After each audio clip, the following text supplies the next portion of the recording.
Hello everybody, this is Shady here, and today I'm going to go over my Game Boy / Game Boy Advance collection. Not my biggest collection, but yeah, I've got a few games here, and these are systems I really love. Like, you know, Nintendo's handhelds have always been amazing, but the Game Boy line in particular, it's just so nostalgic and really cool. The majority of these games, obviously I just got really at the time, and I've got a few more recently here and there. But yeah, they're really cool systems, and you know, the Game Boy Advance in particular I really love because that was like the final kind of specific 2D based console. Obviously it was a 32-bit system, but it was, you know, essentially, you know, a handheld Super Nintendo kind of thing. So it's a really cool system. But anyway, let's get into it. First things first, we obviously want to talk about pretty much a classic. That's Tetris. For the original Game Boy. Obviously, for a lot of people, this would have been the pack-in title. Obviously, yeah, I didn't get it packed in because I didn't get an original Game Boy myself. But yeah, just a pretty solid game. Obviously, yeah, this is the standard version. If you want, there's also Tetris DX, which is specifically a Game Boy Color version. If you want to just play Tetris with colors. Still really cool, you know, classic game, you can't go wrong. Pretty much on every system. There was the whole weird thing with the legal battle between Nintendo and who actually own the rights to it, which is great. Obviously, there's the gaming historians done like an amazing video on that if you're interested in all that. Next up, this is Super Mario Land. This was actually one of the launch titles. I don't think Tetris was a launch title, but I know this one definitely was. Or maybe it was, I can't remember. But this is basically, you know, a Mario game for the Game Boy. Not the greatest, but it's all right. The sequel is better. And I think the third game was the first Wario game as well. So you probably want to check those two out. But this is a fun little game. You can get it pretty cheap, like with most Game Boy games anyway. Next up, got a couple of like, next up, here we go. So yeah, we got Pokemon Red. Pretty much, yeah, a game you have to have, really. One of the Pokemon games. Obviously, the original Game Boy had Pokemon Red and Blue. And then there was Pokemon Yellow, which was enhanced for Game Boy Color, from what I remember. Yeah, I personally prefer Red myself. Yeah, starting off with Pikachu just isn't that great in my opinion. Just not the biggest fan of it. So yeah, I'd rather go for Red and Blue. This is obviously my original copy. Still has my save on it and everything. Obviously, yeah, I'm sure people know about Gold and Crystal. Or Gold and Silver have this issue with the battery dies and you lose your save, whereas you don't have to worry about that one, which is awesome. Still got the save when I was a kid, so. Next up, we have Dragon Quest Monsters. And you're looking at this cart and thinking, what the hell is this? So basically, essentially, you had these black carts when the Game Boy Color first released. And these were basically Game Boy games that were Game Boy Color enhanced. So you could still use them between both systems. They weren't exclusive to the Game Boy Color. And yeah, so Dragon Quest Monsters was one of them. This is an awesome game. This is basically, obviously people know this already, but you know, Pokemon isn't the only Mon type game or monster collecting game. Dragon Quest Monsters is another one. There was, I believe it was in like Dragon Quest 3, Dragon Quest 4 or something, where they first introduced the whole monster capturing element. Maybe it was 5 or something. They also re-added it in Dragon Quest 3 or put it in Dragon Quest 3 2D HD. But then they made a standard or a standalone monsters game. You're basically playing as this boy who goes to this different world. His sister's been captured and you basically have to collect monsters. You create a party of 3 monsters, they fight automatically. You have to win tournaments and then eventually you can like see the kingdom, save your sister. Really cool game. There was also, I believe, a Japanese exclusive sequel to this. There's a couple of DS games and obviously there was the Switch game which came out a couple of years back, I think it was. Really fun little game. Yeah, I've got a couple of Japanese exclusive ones here. There was just some like random little robot fighting game or like beat 'em up type game. I don't even know what it is. I just got it in a bundle of a couple of games, or it was really cheap or something, so I just got it on its own. There's another one here. I have no idea what that is either, but as you can see, it says Game Boy Color on the side.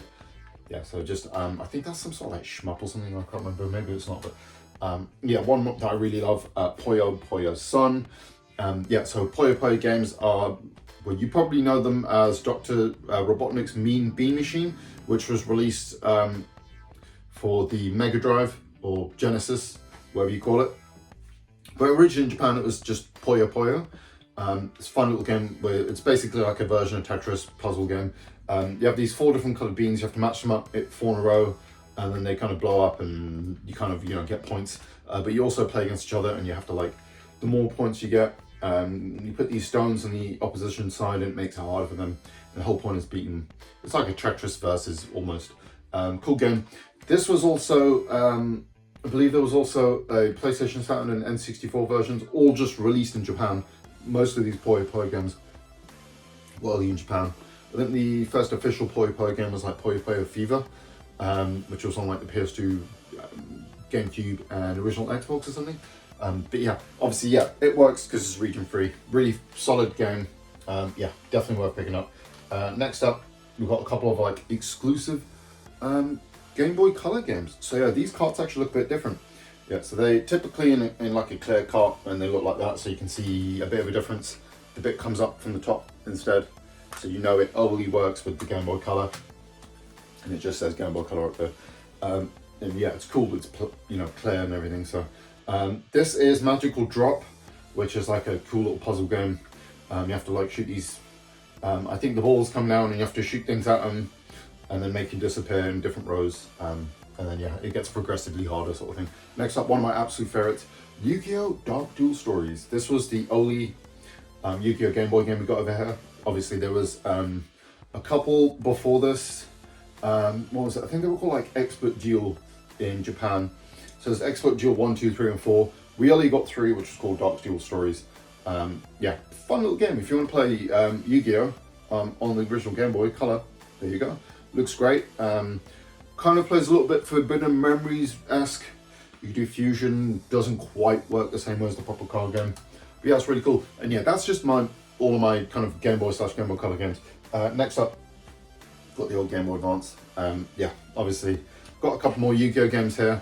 Got the Yu-Gi-Oh! Twin Pack, if you're wondering what that is. Double packs for a Yu-Gi-Oh! Double pack.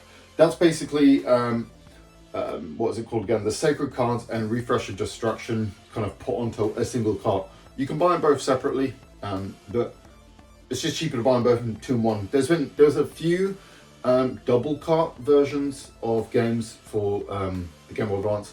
I think there was what was it? The 2 of the Castlevania games. I think it was like Circle of the Moon and Aria of Sorrow have a double pack together if you're interested. Obviously, they don't look as cool as the you know, original ones. They have a separate art sort of thing. Next up, yeah, one of my favorites, Yu-Gi-Oh! Worldwide Edition. Stay Away to the Destined Duel. Yeah, this is like one of the classic Yu-Gi-Oh! Games, the one I played so much as a kid. Yeah, just a solid game. Basically, you get to do Battle City Arc with the traditional sort of card game. You know, you just go around the world map, find different opponents. Obviously these Yu-Gi-Oh! Games are more designed to be played in tournaments. That actually held tournaments in Japan, and I think even North America with these games. And yeah, that's obviously, yeah, that's why it's called like Worldwide Edition, I think, or something. Next up, my personal favorite, one of my favorite Yu-Gi-Oh! Games in general, Yu-Gi-Oh! Duel Academy. This one is really awesome because obviously it is a Worldwide Edition game. It's based in GX, Yu-Gi-Oh! GX, which was the following second series of Yu-Gi-Oh! Following Duelist Kingdom or the Yu-Gi stuff, Duel Monsters, whatever the original series was called. Obviously in this one, we create our own character, as you do in all these other Yu-Gi-Oh! Games. We're actually at Duel Academy, so you can have the 3 dorms. There's like so much game here. You can duel different people, little storylines going on. There's a calendar system like a lot of these games have anyway. Eventually you do the, I think it's the, what's it called, like the school duel, where, you know, all the different dorms play against each other, and you can become, essentially the point is to get the King of Games title in the end, and there's so many different things you can do.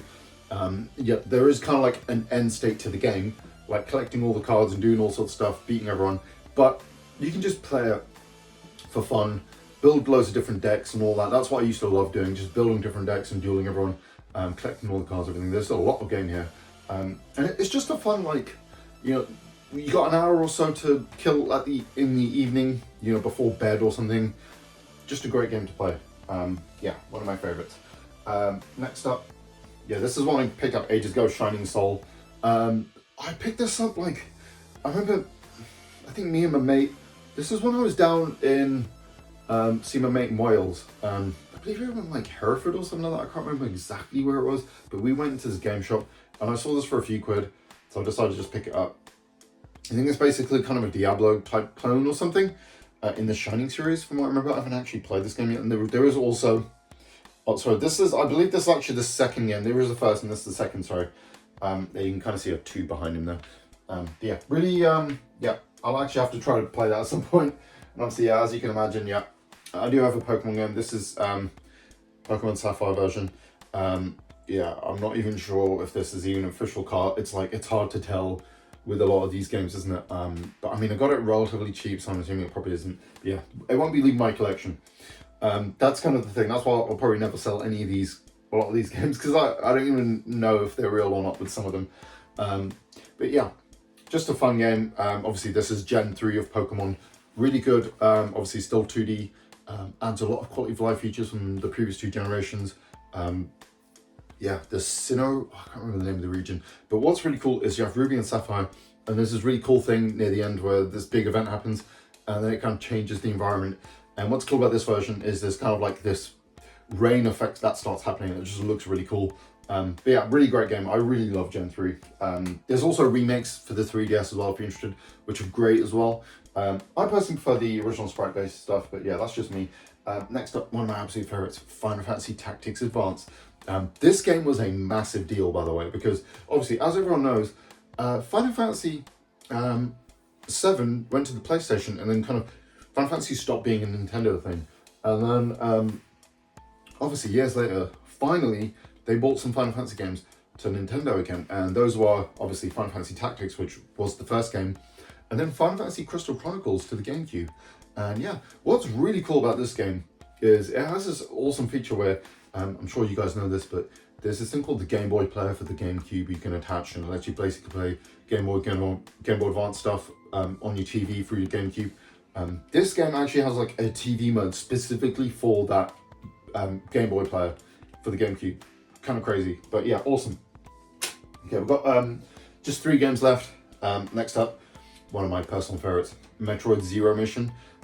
Yeah, this is an amazing game. This is basically, well, it is just a full-blown remake of the first Metroid game for the GBA.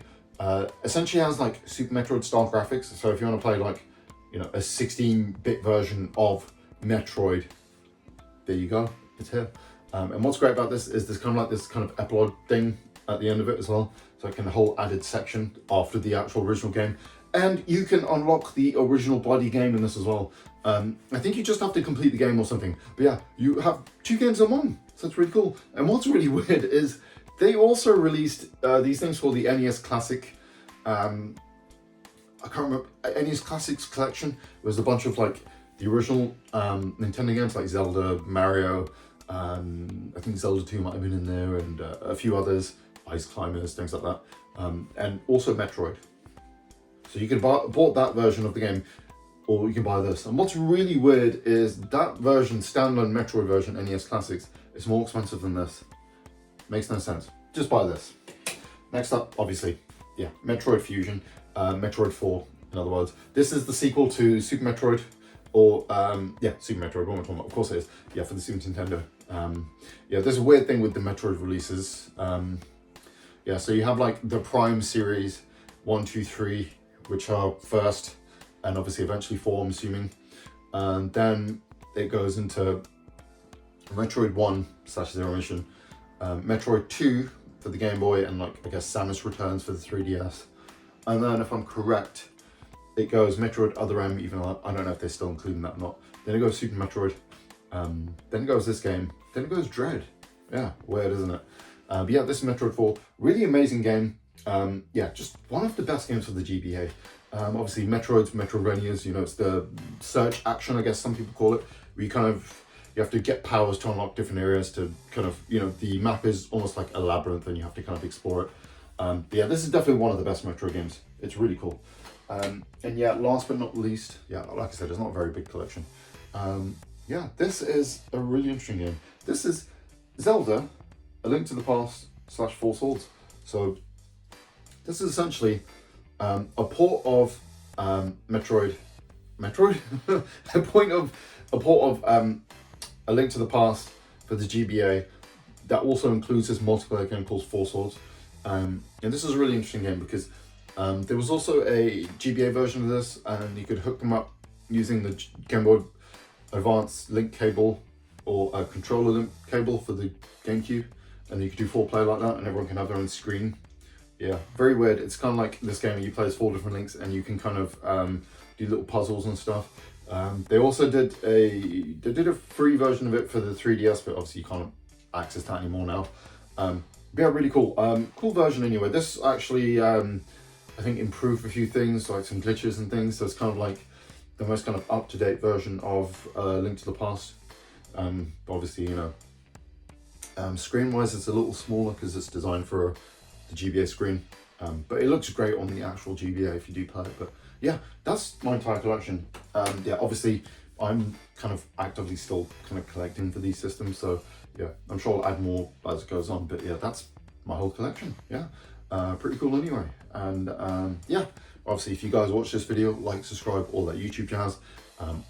If anyone sees this video, I'd love to hear from you guys what you would suggest buying for these consoles, or you know, what's in your collections. And yeah, thanks for watching as always, guys. Have a great rest of your day.